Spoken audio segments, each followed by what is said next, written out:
CBSE words में आपका स्वागत है। तो आज की इस वीडियो में हम क्लास 10 मैथमेटिक्स स्टैंडर्ड इसका 2020 का बोर्ड पेपर सॉल्व करेंगे। इस पेपर की एक वीडियो मैंने अपलोड की थी जहां पर सारे एमसीक्यू बेस्ड क्वेश्चन डिस्कस हो गए थे, यानी क्वेश्चन नंबर 10 तक।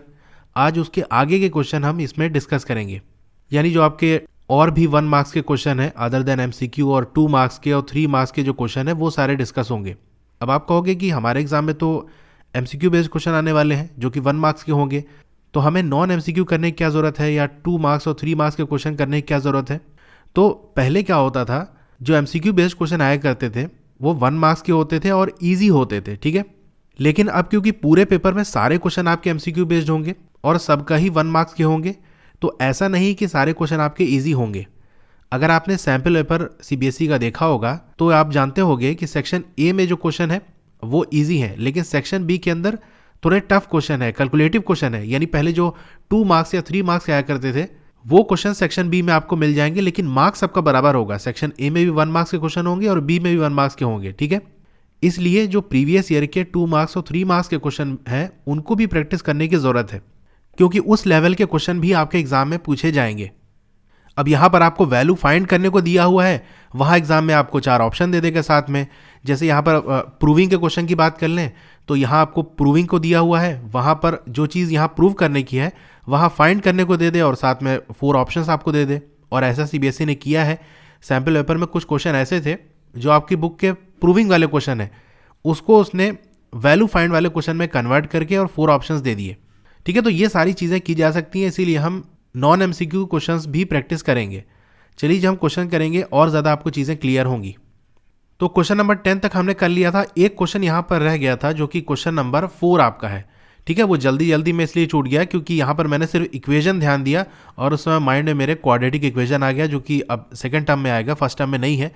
तो इसीलिए मैंने वहाँ कह दिया कि ये सिलेबस में नहीं है, बल्कि ये पेयर ऑफ लीनियर इक्वेशन का है, ठीक है। तो इक्वेशन से क्वाड्रेटिक इक्वेशन हो गया। तो चलिए इसको कर लेते हैं हम, फिर आगे बढ़ेंगे। तो यहाँ आपको कह रहा है कि k की वैल्यू आपको फाइंड करनी है, जहां पर सिस्टम ऑफ इक्वेशन 2 इक्वेशंस दी हैं, x plus y minus 4 equals to 0 और 2x प्लस के वाई इक्वल्स टू 3। इसके नो सोल्यूशन है। अब नो सोल्यूशन की कंडीशन क्या होती है, a1 बाई a2 ये इक्वल होना चाहिए b1 बाई b2, ये नॉट इक्वल होना चाहिए c1 बाई c2। अपना काम सिर्फ इतने से हो जाएगा, a1 by a2 equals to b1 by b2। a1 क्या है, पहली वाली इक्वेशन का x का कोफिशिएंट, x के पहले यहाँ क्या है 1 है, ठीक है। a2 क्या है, दूसरी वाली इक्वेशन का x का कोफिशिएंट, यहाँ पर x के पहले क्या है 2 है, यानी 1/2 इक्वल होगा b क्या है, y का कोफिशिएंट, y के पहले क्या है यहाँ 1 है, और दूसरी इक्वेशन में y के पहले क्या है k है, ठीक है। तो b2 की वैल्यू हमारी k हो जाएगी। ये बराबर होना चाहिए, ये कंडीशन है। 1/2 इक्वल्स 1/k, इसका मतलब k की वैल्यू क्या है 2 है। तो कौन सा ऑप्शन होगा, इसका डी ऑप्शन सही होगा। तो 10 तक तो आपके एमसीक्यू बेस्ड क्वेश्चन थे। अब यहाँ क्वेश्चन नंबर 11 to 15 ये fill in the blanks type के हैं और 1 मार्क्स के हैं। तो देखो इसमें भी यही कर सकता है कि आपको क्वेश्चन दे दे और 4 ऑप्शन मिल जाएगा आपको।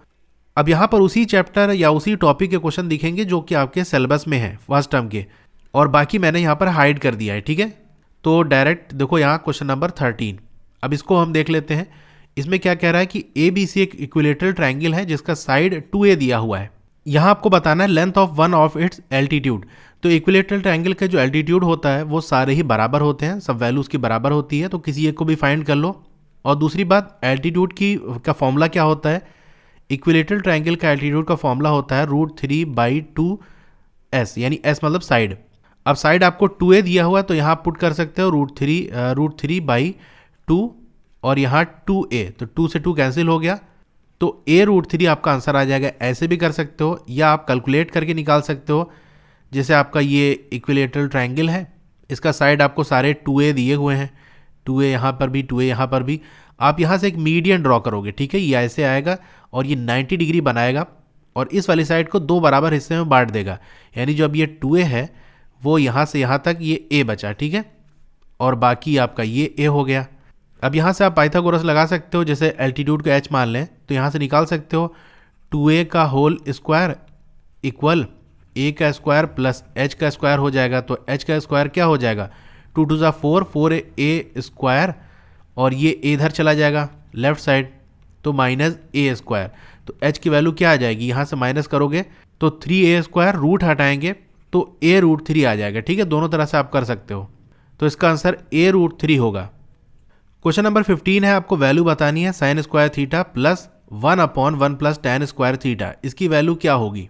अब देखो एग्जाम में क्या है, 4 ऑप्शन दे देगा और इसको सॉल्व करके आपको वैल्यू निकालनी है। अब यहाँ देखो 1 प्लस tan स्क्वायर थीटा, ये क्या होता है सेक स्क्वायर थीटा, तो बदल जाएगा ये sine square theta plus 1 sec square theta. और सेक थीटा क्या होता है 1/cos थीटा, यानी cos थीटा की वैल्यू 1/सेक थीटा होगी। तो 1/सेक स्क्वायर थीटा को हम क्या लिख सकते हैं cos स्क्वायर थीटा, यानी sign square theta plus cos square theta, और इसकी वैल्यू 1 होती है। तो इस पूरे जो है टर्म की वैल्यू क्या हो जाएगी 1 हो जाएगी। तो 1 इसका आंसर है। अब इसमें एक ऑप्शन भी था, चाहिए ऊपर वाला करो जो भी हमने किया, या ये वाला क्वेश्चन कर लो, ये वैल्यू आपको इसकी बतानी है। तो यहाँ देखो वही चीज़ है, 1 प्लस tan स्क्वायर थीटा को हम क्या लिख सकते हैं सेक स्क्वायर थीटा लिख सकते हैं, और 1 माइनस साइन थीटा और 1 plus sine theta, a plus b a minus b वही आइडेंटिटी लगेगी। तो ये क्या हो जाता है a square minus b square, यानी 1 का स्क्वायर तो 1 ही रहेगा, माइनस साइन स्क्वायर थीटा, और 1 माइनस साइन स्क्वायर थीटा क्या होता है कॉस स्क्वायर थीटा, यानी अब क्या हो जाएगा ये sec square theta multiply by cos square theta. और अभी हमने देखा था सेक स्क्वायर थीटा क्या होता है 1/cos थीटा, तो ये सेक किस में बदल जाएगा 1/cos स्क्वायर थीटा, और यहाँ से ये कैंसिल होकर इसकी भी वैल्यू 1 आ जाएगी। अब क्वेश्चन नंबर 16 से 20 शॉर्ट क्वेश्चन है, ये भी 1 मार्क्स के हैं। क्वेश्चन नंबर 16 और 17 हमारे टर्म 1 के सिलेबस में नहीं है। क्वेश्चन नंबर 18 देखेंगे, इसमें कह रहा है कि एक लेटर इंग्लिश अल्फ़ाबेट का ऐसे रैंडमली चूज कर लिया गया। ठीक है, क्या प्रोबेबिलिटी है कि जो लेटर चूज किया गया है वो एक कॉन्सोनेंट है। अब देखो इंग्लिश अल्फ़ाबेट में कितने लेटर्स होते हैं, टोटल आपके 26 होते हैं, जिसके अंदर वॉवेल्स कितने होते हैं A E I O U 5 होते हैं, और जो वॉवेल नहीं होते बचे कितने कॉन्सोनेंट हो गए। तो 26 में से 5 वॉवेल तो बचे 21, ये कॉन्सोनेंट होते हैं। प्रोबेबिलिटी हम कैसे निकालते हैं, उस एक्सपेरिमेंट में टोटल कितनी पॉसिबिलिटी है, यानी अगर अल्फ़ाबेट हम निकालेंगे इंग्लिश अल्फ़ाबेट तो कितने नंबर हमारे निकल सकते हैं, टोटल कितने नंबर हैं। तो टोटल हमारे 26 है, और हमें कितने चाहिए कॉन्सोनेंट चाहिए, तो कॉन्सोनेंट हमारे कितने हैं 21, तो यही प्रोबेबिलिटी हो गई 21/26। क्वेश्चन नंबर 19 ये भी प्रोबेबिलिटी का है, एक डाइस को थ्रो किया जा रहा है एक बार, क्या प्रोबेबिलिटी है कि ऐसा नंबर आए जो कि 3 से कम हो। तो डाइस में कितने नंबर आ सकते हैं, ये थोड़ा डिटेल में इसलिए बता रहा हूँ, कुछ लोगों ने प्रोबेबिलिटी नहीं पढ़ी होगी तो उनको भी समझ में आ जाए। जो डाइस होता है आपका, जो पासा होता है, उसमें कितने नंबर होते हैं, या तो 1 आ सकता है, या 2 आ सकता है, 3 या 4 या 5 या 6। ठीक है, कोई सा भी 6 नंबर आ सकता है। तो टोटल हमारे पास 6 हो गए, और कह रहा है कि ऐसा नंबर आने की क्या प्रोबेबिलिटी है जो कि 3 से कम है। तो 3 से कम डाइस में क्या होता है, या तो 1 होता है या 2 होता है, यानी यही दोनों होते हैं। तो प्रोबेबिलिटी हम क्या निकालेंगे, जो टोटल है डाइस फेंकने में क्या आ सकता है, टोटल 6 में से कुछ भी आ सकता है, तो 6 नीचे आ गया। हमें क्या चाहिए, वो नंबर जो 3 से कम है, तो ऐसे कौन से हैं, 2 ही नंबर्स हैं, तो ये 2 आ गया हमारा, 2 1 से 2, 2 3 से 6, तो प्रोबेबिलिटी क्या हो गई 1/3 आ गई। अब इसमें भी ऑप्शन था कि ये वाला करो या ये वाला। प्रोबेबिलिटी दी है किसी गेम को जीतने की 0.07, तो लूज करने की प्रोबेबिलिटी क्या है।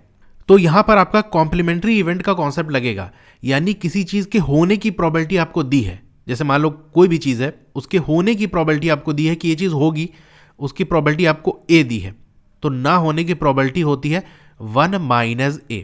तो यहां हम कह सकते हैं कि जीतने की प्रोबेबिलिटी अगर आपको दी है 0.07, तो ना जीतने को हम क्या कहते हैं, हारना ही तो कहते हैं, क्योंकि यहां पर कोई ड्रॉ वगैरह की बात नहीं हो रही। जब तक कोई बात ना करे तो हम यही मान के चलेंगे कि एक बंदा या तो जीतेगा या हारेगा। ठीक है, तो ना जीतने की यानी हारने की प्रोबेबिलिटी क्या होगी 1 - 0.07, इसकी वैल्यू 0.93 होती है। तो यही हमारा आंसर हो गया। तो सेक्शन ए हमारा कंप्लीट हो गया। अब सेक्शन बी स्टार्ट करेंगे हम। क्वेश्चन नंबर 21 से 26 ये हमारे 2 मार्क्स के क्वेश्चन है। अब 21 वाला हमारे सिलेबस में नहीं है, तो क्वेश्चन नंबर 22 से स्टार्ट करेंगे।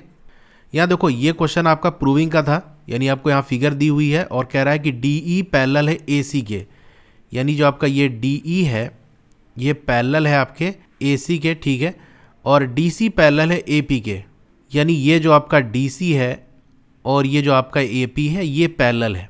आगे आपको प्रूव करने को दिया था, एक रिलेशन दिया था जो कि आपको प्रूव करना था कि बताओ ये रिलेशन कैसे सही है। अब यहाँ पर मैंने इसको चेंज कर दिया और यहाँ पर दे दिया कि करेक्ट रिलेशन कौन सा होगा। जो प्रूव करना था वो इन 4 ऑप्शन में से एक रिलेशन है जो कि करेक्ट है, तो बताना है आपको करेक्ट रिलेशन कौन सा होगा। तो चलिए इसको हम सॉल्व करते हैं। अब यहाँ पर पैरेलल लाइंस दी है, इसका मतलब आपको पढ़ के ये आइडिया हो जाना चाहिए कि थ्योरम 1 या सेकंड यहाँ पर अप्लाई होगा, जिसमें हमको एक ट्रायंगल दिया होता है और ये कहा जाता है कि ये अगर लाइन पैरेलल है तो उसका ये रिलेशन बनेगा। तो यहाँ भी पैरेलल लाइंस है, मतलब वही रिलेशन हम लगा लेंगे। तो एक बार हमको दिया हुआ है कि जो आपका DE है और AC ये आपस में पैरेलल है, तो हम इस ट्रायंगल की बात कर लेंगे, ठीक है। जो ये मैं येलो से बना रहा हूँ, ये ट्रायंगल की बात कर लेंगे जहाँ पर एक साइड ये पैरेलल है। तो रिलेशन क्या कहता था कि जो आपका BD है और DA इसका रेशियो बराबर होगा BE और AC के रेशियो के। थ्योरम देखो वही अप्लाई हो रहा है, बस इस ट्रायंगल को थोड़ा हमको घुमा हुआ दिख रहा है। वहाँ पर जो आप थ्योरम देखोगे वहाँ ऐसे दिया हुआ है और यहाँ पर हमारा क्या है, ट्रायंगल ऐसे उलट गया है, यानी 90 डिग्री हमने इधर कर दिया है, बस ज़्यादा कोई फ़र्क नहीं है। तो चलिए रिलेशन हम लिख लेते हैं कि ये BD अपॉन AD ये बराबर होगा किसके, BE बाई EC के, ठीक है। तो ये तो पहले वाले से हमें पता चल गया जब DE और AC के पैरेलल है, और साथ ही साथ दे रहा है कि DC AP के पैरेलल है। यानी अब इसको थोड़ा सा हम चेंज करते हैं। अब किसकी बात हो रही है कि जो आपका DC है वो पैरेलल है AP के। तो अब हम ये वाला ट्रायंगल बना लेते हैं, ये जहाँ पर ABP ये ट्रायंगल है और DC एक पैरेलल लाइन है जो कि AP से पैरेलल है, ठीक है। तो दूसरा रिलेशन क्या होगा, BD अपॉन DA ये इक्वल होगा BC के, ठीक है। जो पैरेलल है वहाँ पॉइंट तक हम जाएंगे, ठीक है। DC वाला है ना, तो C तक, BC और CP। कहने का मतलब ये है कि BD बाई AD ये इक्वल होगा BC बाई CP के, ठीक है। अब देखो ये वाली वैल्यू और ये वैल्यू बराबर है, इसका मतलब ये दोनों भी बराबर होगी। कहने का मतलब ये है कि BE बाई EC ये इक्वल होगा BC बाई CP के। तो क्या कोई ऑप्शन दिख रहा है यहाँ पर, BE बाई EC ये दिख रहा है, BC बाई CP, तो इसका D ऑप्शन सही होगा। क्वेश्चन नंबर 25 देखते हैं। एक नंबर है x जो कि ऐसे रैंडमली चूज कर लिया गया है फ्रॉम द नंबर्स। ये नंबर्स आपको दिए हैं -3, -2, -1, 0, 1, 2, 3। इनमें से एक नंबर चूज कर लिया गया है, वो नंबर कोई x है। आपको प्रोबेबिलिटी बतानी है कि वो जो नंबर हमने चूज किया है उसका जो स्क्वायर है वो 4 के बराबर या उससे कम होगा। तो देखो टोटल हमको कितने नंबर दिए हुए हैं, पहले हम टोटल देख लेते हैं। -3 ये एक हो गया, ये दूसरा, ये तीसरा, चौथा, पांचवा, छठवां, सातवां, यानी टोटल हमें 7 नंबर्स दिए हुए हैं, ठीक है। तो टोटल तो हमारा 7 हो गया। अब हमें क्या निकालना है, सिर्फ उन नंबर्स को लेना है जिनका स्क्वायर 4 से कम या 4 के बराबर हो। तो -3 का स्क्वायर तो हमारा 9 होता है, -2 का स्क्वायर 4 होता है, ठीक है। और उसके बाद ये 1 होता है, ये 0 होता है, ये 1 होगा, ये 4 होगा और ये 9 होगा। तो हमें 4 से कम या 4 के बराबर लेना है, तो बस यही नंबर्स लेंगे हम, -2 से लेके 2 तक, ये 5 नंबर्स। तो प्रोबेबिलिटी क्या होती है, टोटल वाले को हम डिनोमिनेटर में लिखते हैं। टोटल हमारे 7 नंबर्स हैं और जो हमारा फेवरेबल है, जो हमको चाहिए, वो ये 5 नंबर्स हैं जिनका स्क्वायर 4 से कम है। तो 5/7 ये आंसर हो गया। तो सेक्शन बी में टर्म 1 के लिए बस इतने ही क्वेश्चन थे। अब सेक्शन सी की तरफ हम बढ़ते हैं। यहाँ पर क्वेश्चन नंबर 27 से 34 तक जो क्वेश्चन है वो 3 मार्क्स के हैं। तो ये जो क्वेश्चन है वो आपके सेक्शन बी में जो आपका मेन एग्जाम होगा वहाँ आ सकते हैं। मार्क्स भले ही 1 होगा, लेकिन इस लेवल के क्वेश्चन आपको देखने को मिलेंगे। तो क्वेश्चन नंबर 27 हम देखते हैं। आपको एक क्वाड्रेटिक पॉलिनोमियल को फाइंड करना है जिसके जो जीरोज हैं वो रेसिप्रोकल हैं किसके, जीरोज ऑफ पॉलिनोमियल। ये जो आपको पॉलिनोमियल दिया हुआ है, ठीक है, यानी ये जो पॉलिनोमियल आपको दिया हुआ है उसके जो जीरोज हैं उसका हम रेसिप्रोकल कर दें तो जो क्वाड्रेटिक पॉलिनोमियल हमको फाइंड करना है उसके जीरोज आ जाएंगे। तो भाई बस इतना समझो कि पहले इसके तो जीरोज निकाल लो, फिर रेसिप्रोकल कर लेंगे हम। तो जीरोज हम कैसे निकालेंगे, जीरोज का सम हमको पता है, अल्फा प्लस बीटा क्या होता है, -b/a। तो यहाँ पर देखो ये b है -b और ये a हो गया -b/a हो गया। और प्रोडक्ट होता है रूट का c/a, तो हम c/a लिख लेते हैं। अब जो पॉलिनोमियल हमको फाइंड करना है उसके जो जीरोज हैं वो रेसिप्रोकल है, यानी इसके अल्फा और बीटा थे तो इसके 1/अल्फा और 1/बीटा होंगे। इसका हम सम निकाल लेते हैं, 1/अल्फा प्लस 1/बीटा। ये क्या होगा, तो यहाँ से देखो हम एलसीएम लेंगे तो अल्फा बीटा हो जाएगा, यहाँ से ये बीटा प्लस अल्फा हो जाएगा, ठीक है। तो हमको अल्फा प्लस बीटा दिया है -b/a, तो वैल्यू हम पुट कर देते हैं अपॉन अल्फा इंटू बीटा हमको दिया हुआ है c/a, ठीक है। तो c/a हम कर लेते हैं, a से a कैंसिल हो गया, इसकी वैल्यू -b/c आ जाएगी। तो इस नए वाले पॉलिनोमियल का जो जीरोस के सम है वो तो हमको आ गए। अब प्रोडक्ट हम देख लेते हैं, यानी 1/अल्फा एक जीरो है और दूसरा 1/बीटा, इसका प्रोडक्ट तो क्या हो जाएगा 1/अल्फा बीटा, और अल्फा बीटा की वैल्यू हमको c/a दी हुई है, यानी इसका इन्वर्स क्या हो जाएगा a/c। अब पॉलिनोमियल की जनरल इक्वेशन क्या होती है, k एक्स स्क्वायर माइनस के सम ऑफ ज़ीरोज़ प्लस के प्रोडक्ट ऑफ ज़ीरोज़। ठीक है, यहाँ के एक्स स्क्वायर हो जाएगा माइनस ये के हो जाएगा, सम ऑफ ज़ीरोज़ हमारा क्या आ रहा है माइनस बी बाई सी, यानी ये माइनस बी बाई सी हो जाएगा, प्लस के और प्रोडक्ट हमारा क्या आ रहा है ए बाई सी, यानी ए बाई सी हो गया। इसको और अच्छे से हम लिख सकते हैं के एक्स स्क्वायर, ये माइनस बाहर चला जाएगा तो प्लस हो जाएगा, प्लस के बी बाई सी प्लस के ए बाई सी।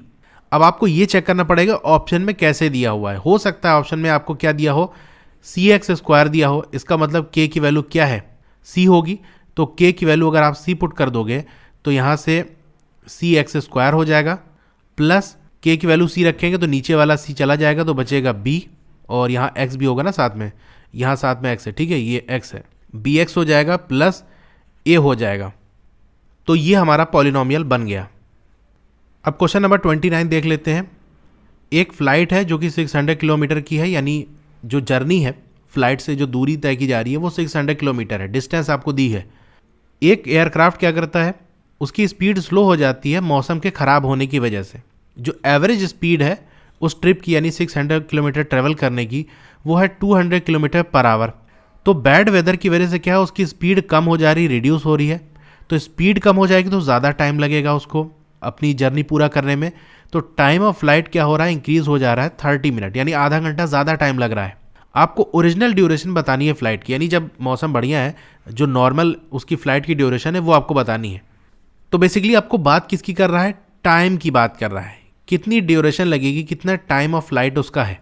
तो देखो एकदम बेसिक से चलेंगे, कैसे हमको करना है। सिंपल फॉर्मूले से स्टार्ट करेंगे, speed is equal to distance upon time. हमको क्या निकालना है, ड्यूरेशन निकालना है, यानी टाइम निकालना है। तो टाइम क्या हो जाएगा, टाइम इधर जाएगा, स्पीड इधर जाएगा, डिस्टेंस अपॉन स्पीड हो जाएगा। ठीक है, अब टाइम देखो दो तरीके का है। एक वो टाइम है जो नॉर्मल कंडीशन में जो एयरक्राफ्ट स्पीड से जा रहा है उसका है, और एक वो टाइम है जब मौसम ख़राब हो जा रहा है तो उसको ज़्यादा टाइम लग रहा है। तो पहले नॉर्मल वाले की हम बात कर लेते हैं कि उसको टाइम कितना लगेगा। देखो डिस्टेंस हमको दी हुई है 600 किलोमीटर, ठीक है, और स्पीड क्या है, देखो स्पीड हमको नहीं दी हुई है तो स्पीड को हम एस मान लेते हैं। ये तो नॉर्मल कंडीशन में है जो जाती है फ़्लाइट, लेकिन कह रहा है कि मौसम ख़राब होने की वजह से उसकी स्पीड क्या हो गई, अब कम हो गई, यानी अब टाइम क्या हो रहा है, ज़्यादा लग रहा है।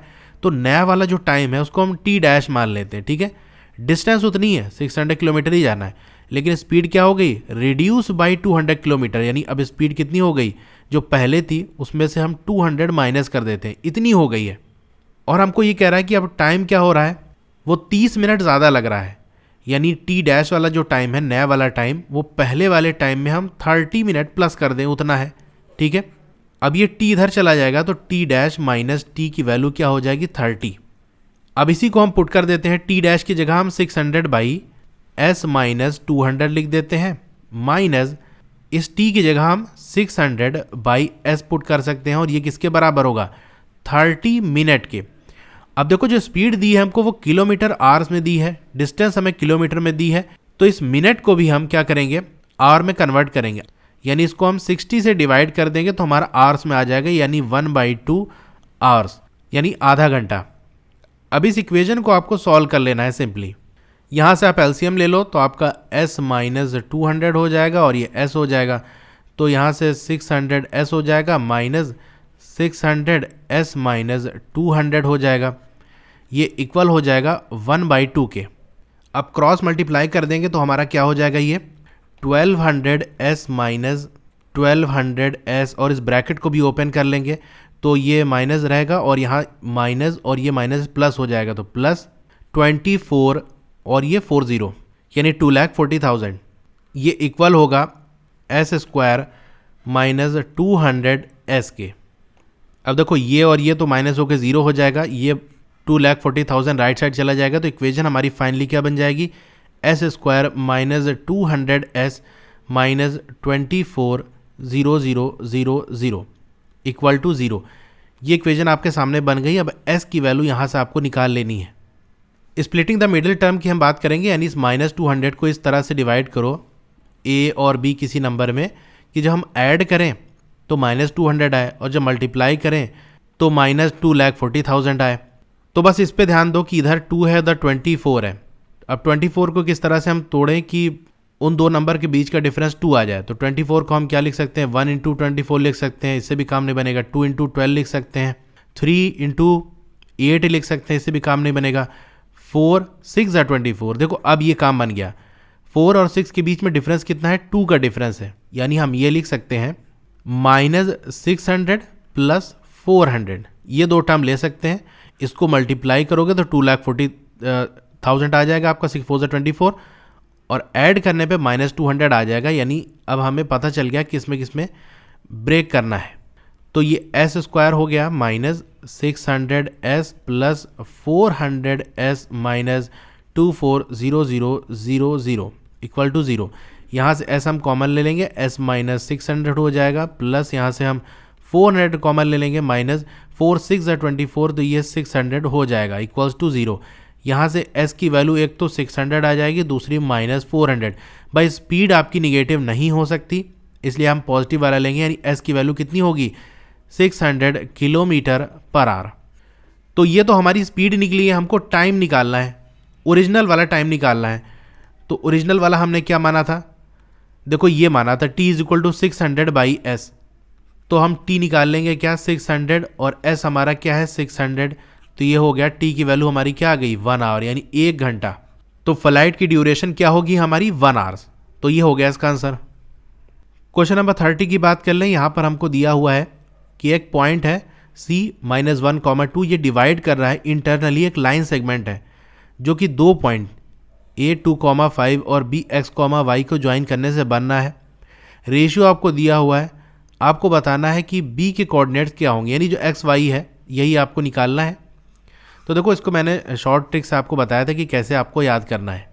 तो एक बार हम क्या करेंगे, x को पकड़ लेंगे और एक बार y को पकड़ लेंगे। तो पहले x को ले लेते हैं, यहाँ x ये दिख रहा है, एक ये दिख रहा है और एक ये दिख रहा है।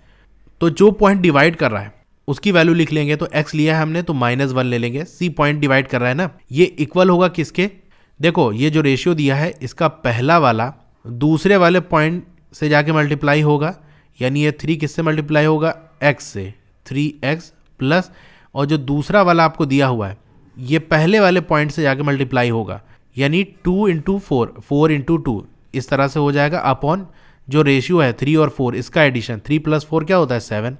एक तो ये हो गया। दूसरा अब y को पकड़ लेंगे, तो y यहाँ पर क्या है 2 है, तो 2 इक्वल होगा किसके, पहला वाला रेशियो दूसरा वाला पॉइंट कौन सा, b वाला, इसके y से जाके मल्टीप्लाई होगा। ठीक है, अब y की हम बात कर रहे हैं, 3 इंटू वाई, 3y हो गया।